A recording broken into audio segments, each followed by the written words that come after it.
Il-Gvern nieda skema ġdida bilan li jgħin lill-intrapriżi f'pajjiżna jidentifikaw modi prattiċi kif innaqsu l-konsum tal-enerġija u tal-ilma, waqt li wkoll inaqsu l-ispejjeż operattivi u jtejbu l-kompetittività tagħhom. Il-Ministru responsabbli mill-Enerġija Mirjam Dalli sostniet l-importanza li n-negozji jingħataw l-appoġġ meħtieġ biex isiru aktar effiċjenti, reżiljenti u sostenibbli.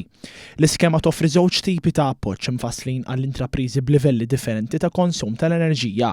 Intrapriżi b'konsum baxx tal-enerġija jistgħu jibbenefikaw minn assessjar tal-użu tal-enerġija mingħajr ħlas li jinkludi żjarat fuq il-post, rekomendazzjonijiet skont il-bżonnijiet tagħhom u gwida minn esperti. Intrapriżi b'konsum medju tal-enerġija jistgħu jibbenefikaw minn għajnuna finanzjarja biex iwettqu assessjar li jgħinhom jidentifikaw opportunitajiet prattiċi ħalli jkollhom l-istess riżultati.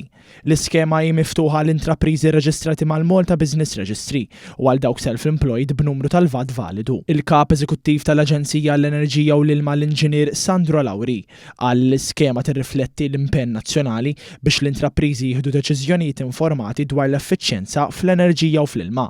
Il-Ministru Dalli komplet l-inizjattiva wkoll tifforma parti minn tranzizzjoni usa ta' Malta lejn ekonomija newtrali skont l-ambizzjonijiet tal-Viżjoni Malta 2050. U ridna li nkunu qegħdin ngħinuhom billi nkunu qed nagħtu għajnuna fejn jidħlu audits dwar kif il-business tagħhom qiegħed iġib ruħu fejn jidħol il-konsum tal-ilma u anke l-konsum tal-enerġija, anke b'idejat ta' fejn jistgħu inaqsu dak il-konsum.